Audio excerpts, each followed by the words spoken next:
Way Up with Angela Yee. I'm Angela Yee, and Jasmine Brand is here with me. Yes. And honestly, one of my favorite people to talk to. Daryl Fairweather is here, Chief Economist at Redfin. Thank you for joining us again. I'm so happy to be here. Yes. You know, we like to have these conversations. And what I love, whenever you come, you defy what people would think an economist, a chief economist would look like. You know, so I love that. You make talking about this fun. And she's a regular up here at this point, too. Yeah. I mean, and this is a very intimidating topic for a lot of people, you know, to talk about the economy, to talk about the housing market. And I want to start off with just this question. Is this a good time for a first-time homeowner to buy? Yes or no? And we want to hear why. I'm going to be honest, there are many things that are challenging about the housing market right now. The first thing is how high mortgage rates are. Mm-hmm. Mortgage rates are basically how much it costs to borrow money to buy a home. And for a 30-year fixed rate, it's at 7.5% right now. During the pandemic, it was at around 3%, so more than doubled. That's a big jump. Yes. So how much does that add? Like, say your mortgage is $100,000. How much is the difference, like, say, if it was a 3% rate as opposed to a 7.5%? It's going to be more than double the amount of money that you're going to have to pay over the life of the mortgage to pay that off. It's a huge deal, and it's made housing really expensive, especially for people who borrow to buy a home. Right. Which most people do. Yes, most people do. I mean, not many people have the cash to buy a home, especially with how high home prices are. And home prices got quite high during the pandemic and have not come down. They're actually higher than they were last year. So that makes it extremely challenging. I will say that the good news is that because there isn't much buyer competition in the market right now, it's easier for people who are putting down lower down payments. So during the pandemic, you had to have all cash or at least 20% down to afford a home. It was so competitive. Yes. Because you bought during the pandemic, right? Yes, I did. Okay. All right. Okay. Got it. But now you don't have as much competition. So if you're only putting 5% down, if you have an FHA loan, which is the kind of loan you get if you have a lower credit score, you're a first-time home buyer, you can get those kinds of offers accepted. So it's a bit easier to break into the housing market. The hard part is having the money and finding a home that you actually want to buy.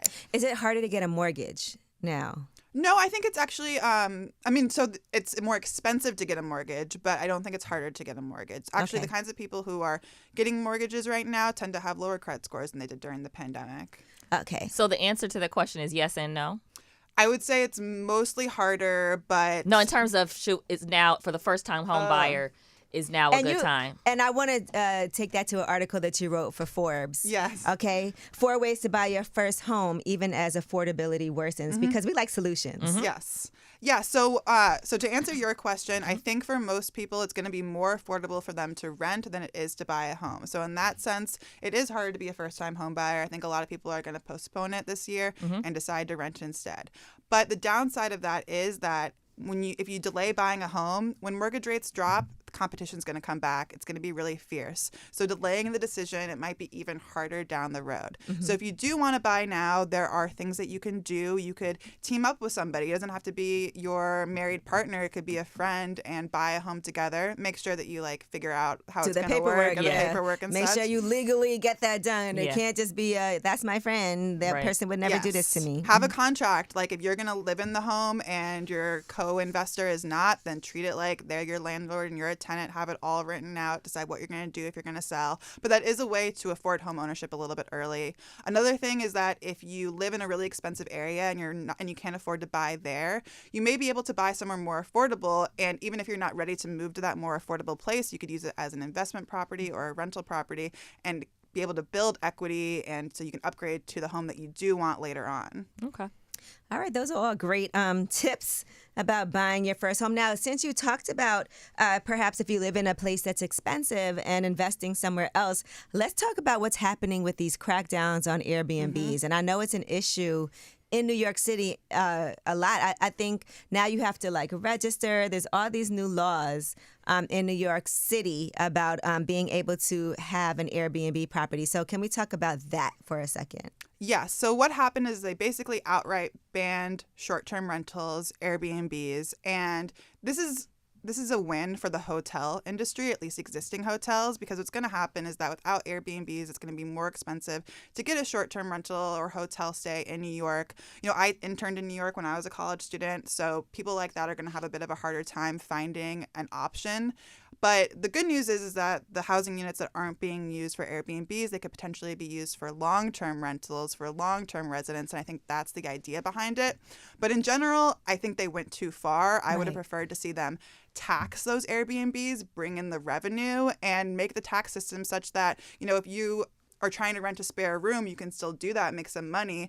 But if you're a corporate Airbnb landlord, tax them a lot and just get that revenue. Because it's tough. I see now there's a lot of people renting their homes on like Craigslist or on the black market because they can't use Airbnb now. Yeah. Yes, and when it goes underground, it doesn't get taxed. That money doesn't come back to the people of New York. So I'm more in favor of having a lot of taxes as opposed to outright bans. Right.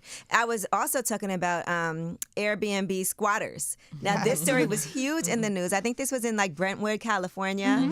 And there was somebody who was staying there basically not paying for the Airbnb for over like a year and a half. And the person can't get them out.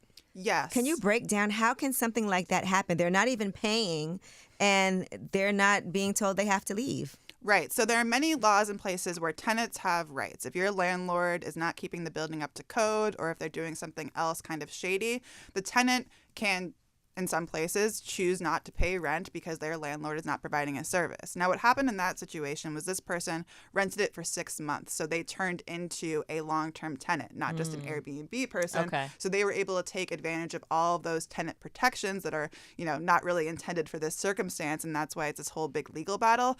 But I think the lesson is that if you're going to rent out your home, whether it's on Airbnb or to a long-term renter, do your research, learn the law. There are risks involved. It's not just easy money. You have to know that you're taking on a risk if you're going to become a landlord.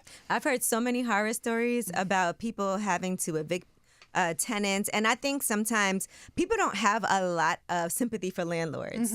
And that's another thing. You did this whole article about the economy and how you have to approach it from different points of view, right? How does it affect a homeowner, but how does it affect a renter also? And I do feel like, because, with certain issues, trying to get somebody out, they're not paying their rent. A lot of times that person is able to like continue to stay, It's hard go to to get the them out. court, and say that they need more time and still not even have to pay.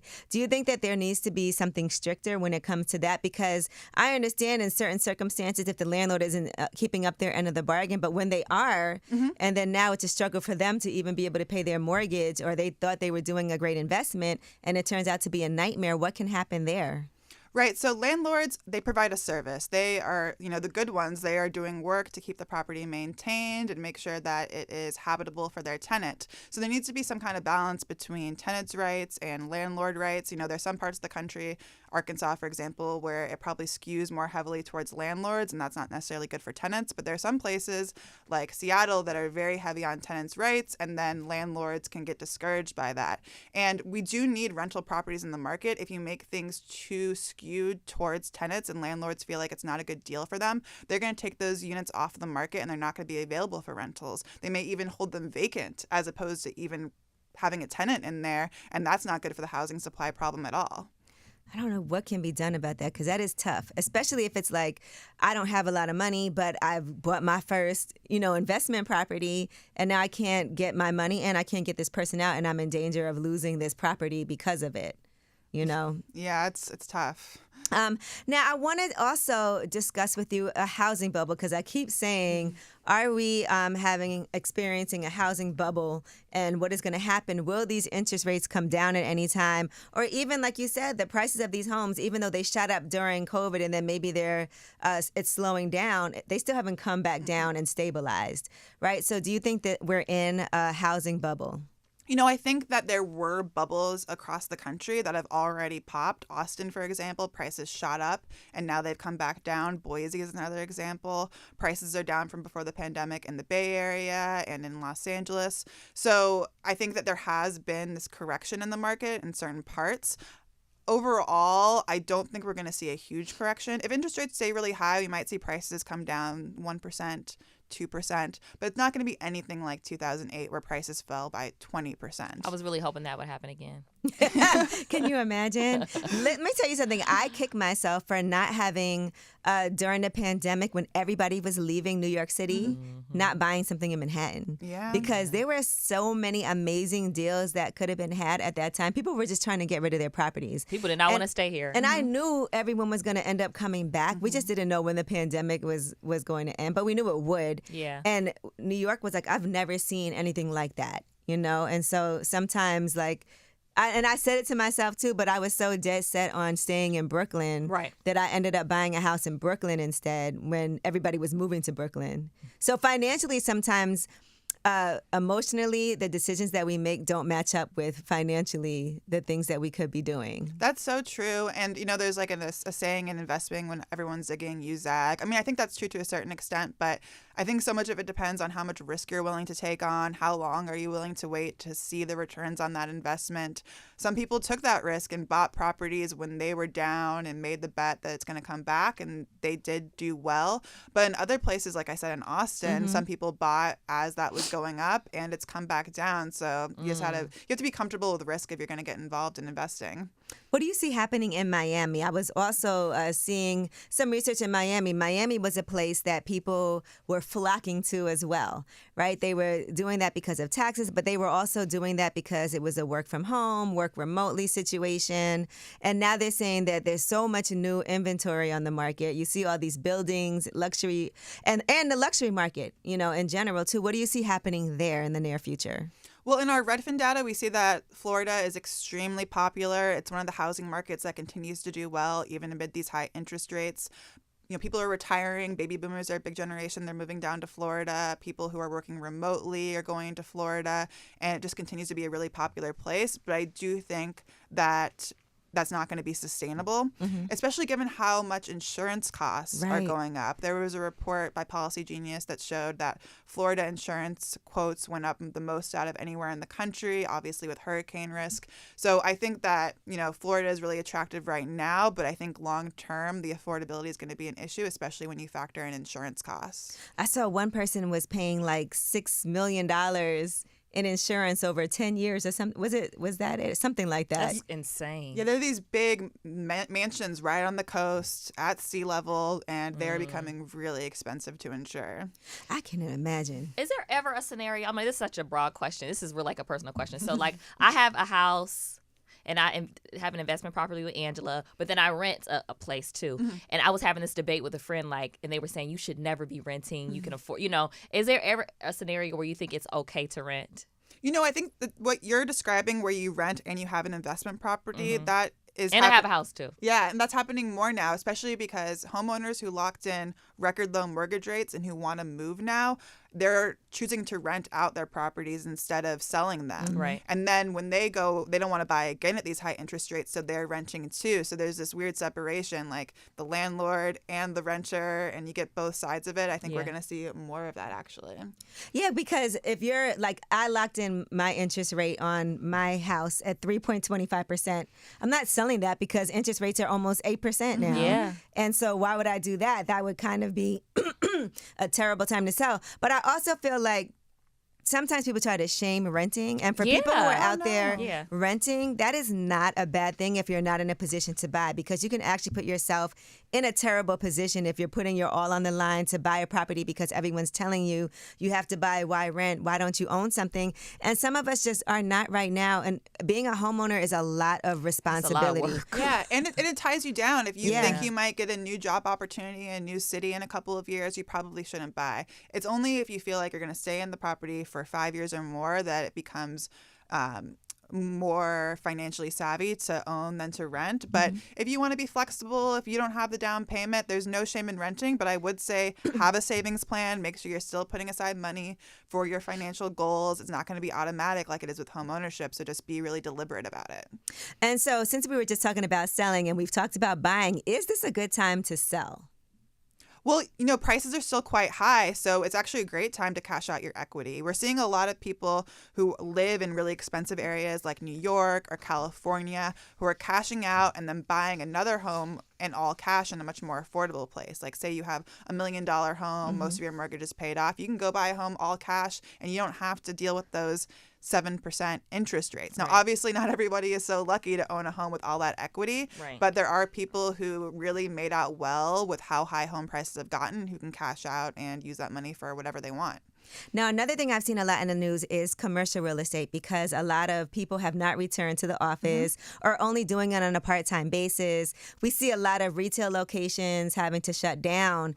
What do you see happening with that? I even saw an article about how they're trying to transform some of these commercial spaces into residential because it's just a tough time if you have commercial property. Yes, that's a great solution for a place like New York where there isn't vacant land that can be developed to turn. There's no more land left here. Yeah, basically. Not in Manhattan. They can go up. Yeah, exactly. So taking a commercial property and converting it to residential, it can be a great thing. I was just talking to some economists at the NYU Furman Center about this, and they were saying the biggest hurdle is regulation.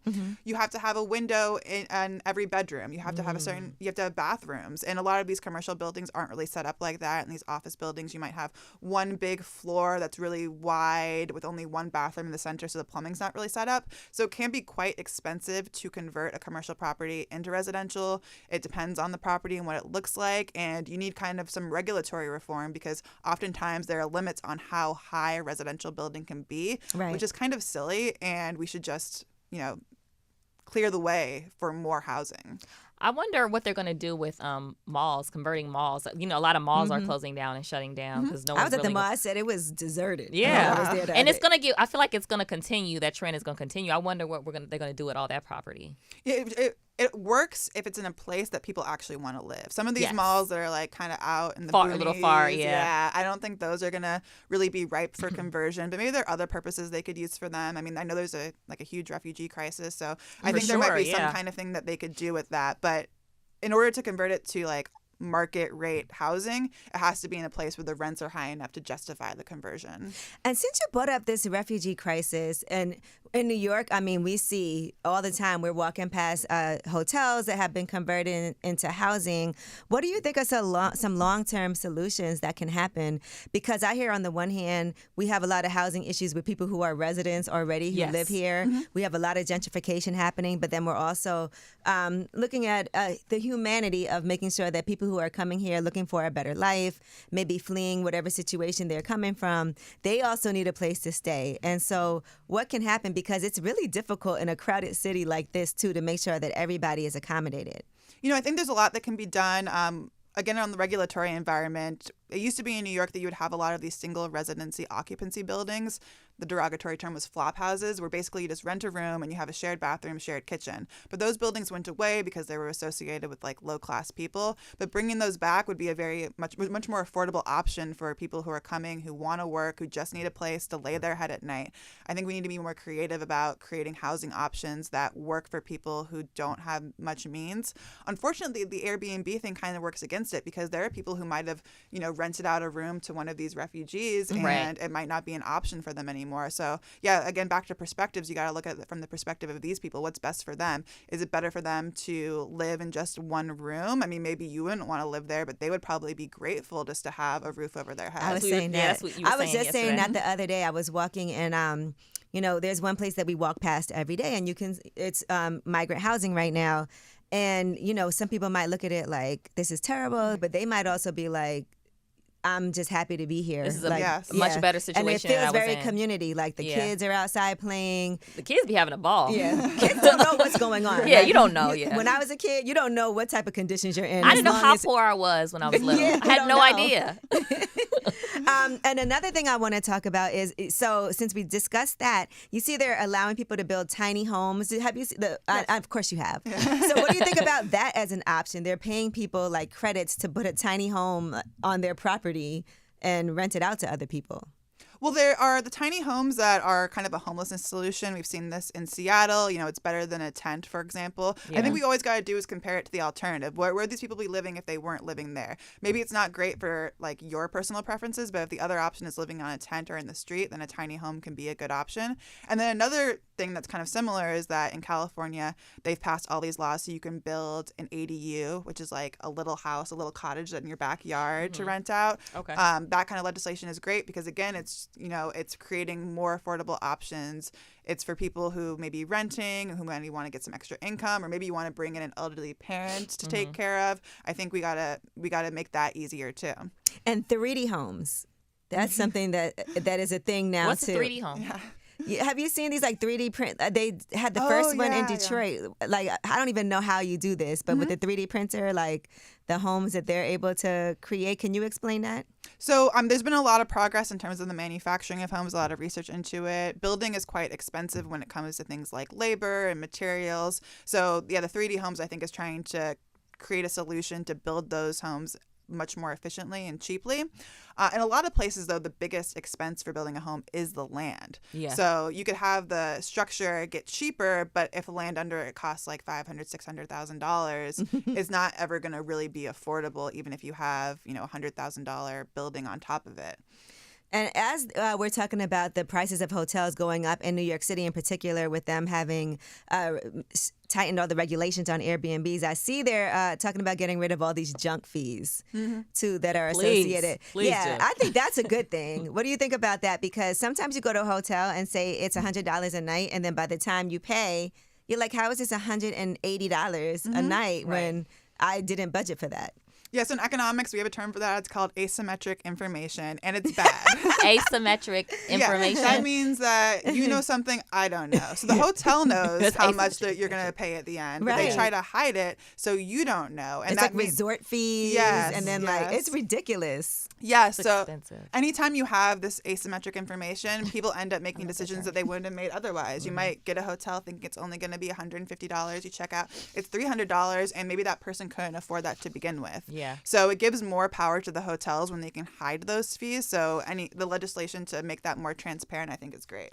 I don't really have a problem with the fees. It's me not knowing beforehand that I'm going to have to pay them. Because then I can make another decision. You want to know everything they know. You want to be on equal footing so you can make just as good of a decision as the person who's renting the property to you or renting the hotel to you. Don't surprise me. Because sometimes you think it's like prepaid, and then you get there, and then there's extra fees before you check out. I And don't then like that. You're like, but I never go to the desk to check out, and I should. I don't ever do that. I just leave. It makes it harder to shop around too, because if one hotel has a fee that's $30, another hotel has a fee that's $20, and you don't know the difference, you might have chosen a different hotel had you known the actual price at checkout. Absolutely.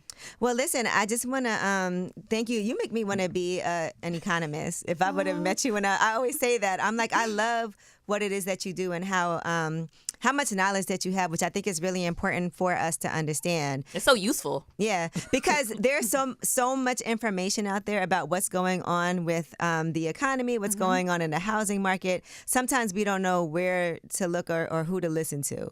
But you gave us some really valuable information today. That's why every time you're in town, you have to stop by. Yes, of course, anytime. All right. Well, you guys, Daryl Fairweather, make sure you check her out. Also, they can subscribe, right? To you have you also write, and she has some amazing articles. And like I said, that's what I always look at when I'm trying to figure out what's going on in the world. Yeah, look me up on social media. I write for Substack. I write for Forbes. I'm always out there. She's that girl. Subscribe. Subscribe, She's yes. that girl. She's that girl. All right. Thank you, Daryl Fairweather. Thank you.